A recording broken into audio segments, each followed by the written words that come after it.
The ocean breeze kissed her cheeks as Diane Whitaker stepped onto the polished tile floor of the beachfront resort lobby. Palm trees swayed outside under a golden Caribbean sun, and the rhythmic sound of steel drums floated on the air. She hadn't felt this alive in years. At 62, Diane had spent most of her life in Ohio, raising 2 children and retiring early from a 30-year teaching career.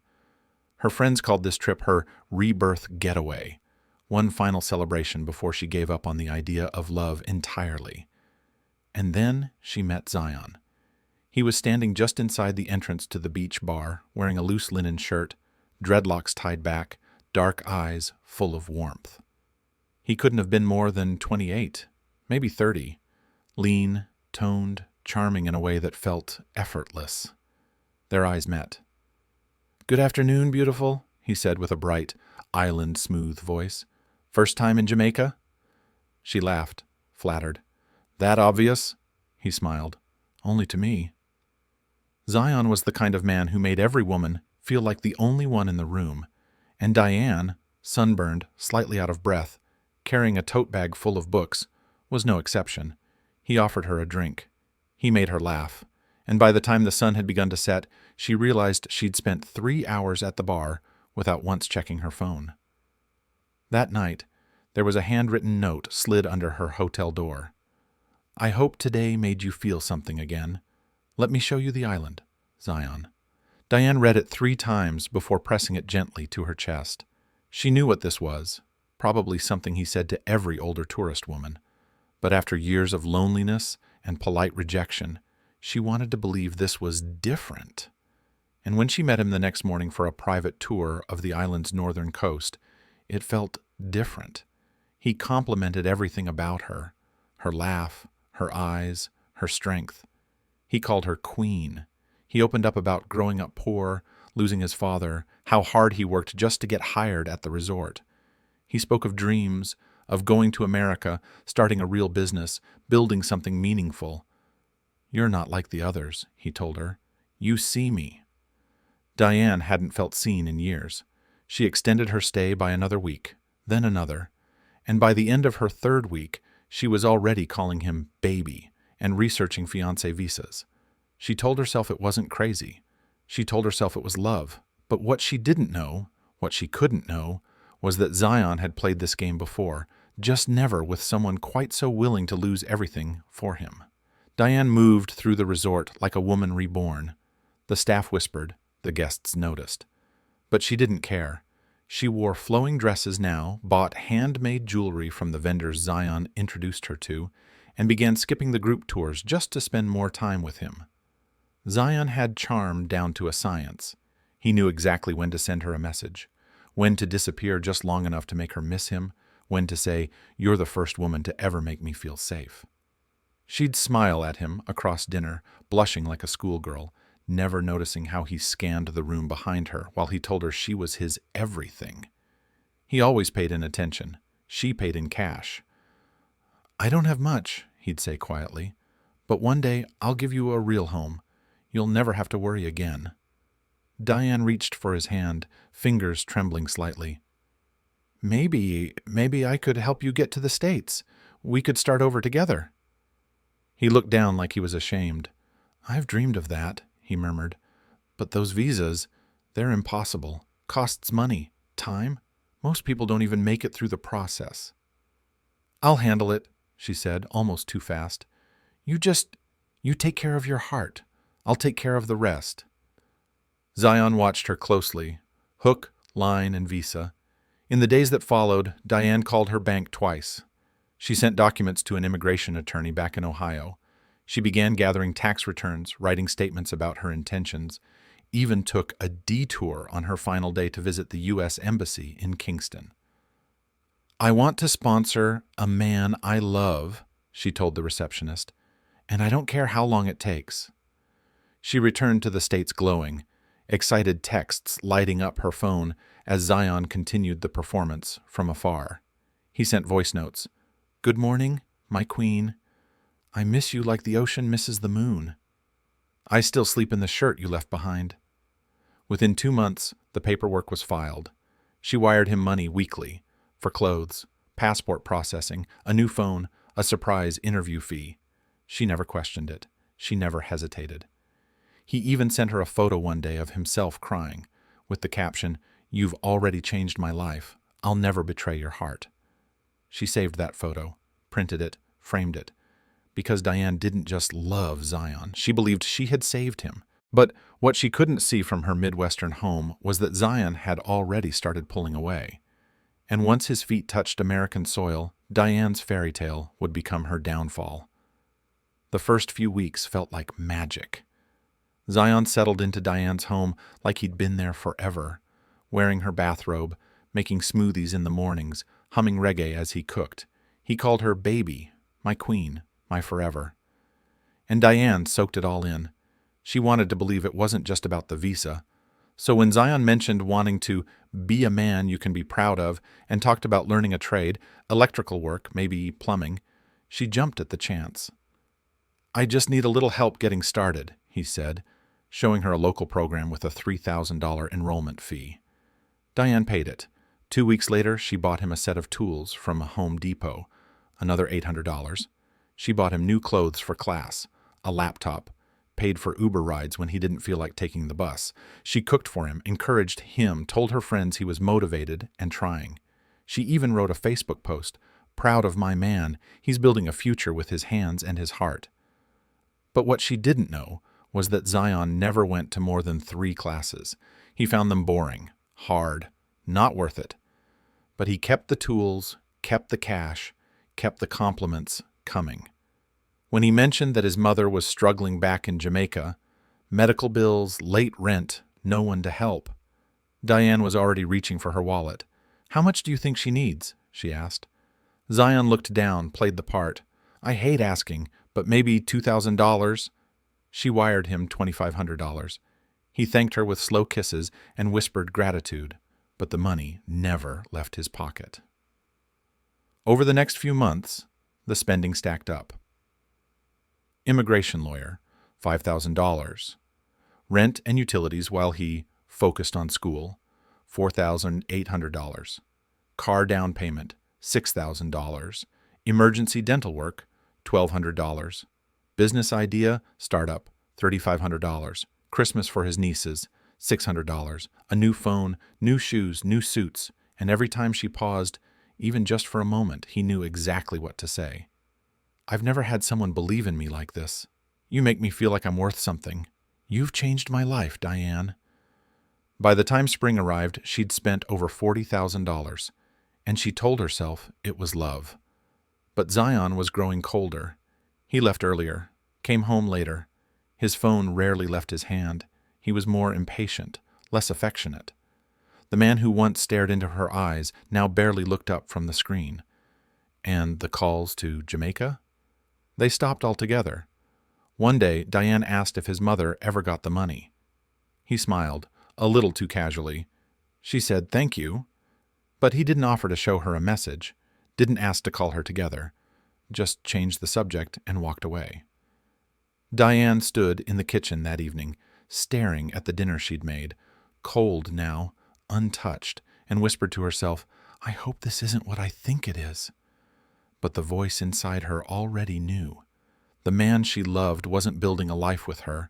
He was building a way out. The shift was subtle at first. Zion became more protective of his phone, locking it, flipping it face down, carrying it from room to room like a child with a favorite toy. He started disappearing for hours at a time with vague excuses. "I'm networking, baby, trying to get my name out there." Diane tried to believe him, but belief has a shelf life, and hers was starting to spoil. One afternoon, she passed the guest room and saw him sitting on the edge of the bed, speaking low in patois, the tone softer than usual. Intimate. When he saw her in the doorway, he immediately ended the call and stood. "Work call," he said quickly. She nodded, said nothing. But that night, when he fell asleep watching TV, Diane picked up his phone while it buzzed in his hand. Locked. She waited. The next day, she drove to her best friend Carla's house across town. Carla was sharp, direct, loyal in a way only lifelong friends are. He's hiding something, Diane confessed. I can feel it. Carla looked at her. You want me to help you find out what? Diane hesitated, then nodded. 2 days later, Carla called. I found her, she said. Savannah Grant, age 41, divorced, no kids, executive assistant at a private firm in Cleveland. Her Facebook page was private, but her Instagram wasn't. Carla sent Diane the link. Diane clicked it. There, in full color, was Zion, standing in front of Savannah's apartment building, arms around her waist. In another photo, they were at a music festival. One more, dinner at a steakhouse Diane had once taken him to. Same smile, same arm placement, same tilt of the head, only now it was for someone else. Diane scrolled through the comments. Her stomach twisted when she saw this. Savvy Grant, when he says he's done with the past and ready to build something real. And beneath that, Zion J. King, only forward from here, baby. Diane sat in silence for nearly an hour. The man she loved, the man she funded, the man she brought to this country, was now living out loud with another woman, using her investment to build a new life, while pretending she never existed. She closed the app and stood, suddenly unsteady. Her body trembled, not with grief, with rage. Everything she had given, everything she had done, and this was the end? No apology, no closure, just another woman's caption claiming the future Diane paid for. She stared at her reflection in the hallway mirror. Tears threatened, but she blinked them back. You don't get to erase me, she whispered. Not after what it cost, not without consequences. Diane didn't sleep that night. She lay in bed staring at the ceiling, the blue light of her phone screen casting shadows on the wall. Every time she closed her eyes, she saw Zion's arm around Savannah, that smug smile on his face, as if none of this would ever catch up to him. She had spent $40,000, brought him to America, fed him, housed him, paid for a trade he never learned, loved him, and he had thrown her away like a used napkin. By morning, something inside her had changed. Not panic, not sadness. Focus. She stopped texting him, stopped calling. Let him believe she had simply faded into silence. Another naive woman too embarrassed to demand answers. She wasn't embarrassed. She was studying. She began jotting down addresses, driving by Savannah's place in Cleveland, watching the windows, the comings and goings. Zion had no idea she even knew where he was, but Diane had contacts. Carla was still digging, pulling up Savannah's work schedule, public records, anything that would help. She sat in her car across the street from the apartment one evening and watched the lights flick on upstairs. A silhouette crossed the window, tall, familiar. Zion, living good on her dime. She opened the glove compartment and stared at the pistol resting beneath her old insurance papers. Her husband's, legally owned, still registered in her name. She'd never used it, never thought she would, but she'd also never been humiliated this way before.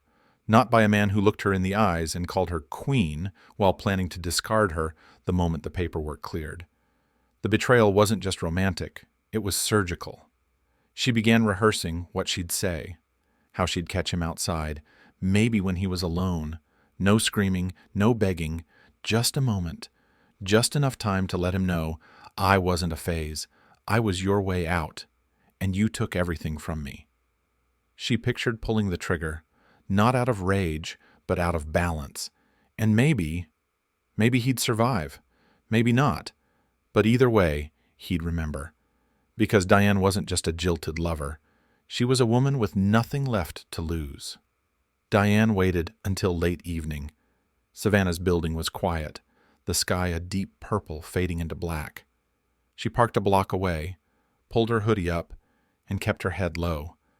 The pistol was tucked into the inner pocket of her oversized coat, her fingers stiff with tension every time they brushed the grip. She'd been watching for days. Zion usually stepped outside around 9:15 p.m., sometimes for a smoke, sometimes to take a call, always alone. Tonight, at 9:13, the porch light came on. Her pulse quickened. Zion stepped out 2 minutes later, in gym shorts and a t-shirt, phone pressed to his ear, pacing lazily in the small gravel walkway near the curb. He looked relaxed, comfortable, safe. Diane's breath caught. She stepped from the shadows. "Zion!" He froze, turned, eyes widened. "Diane?" She didn't raise her voice, didn't run. She walked slowly toward him, stopping just a few feet away.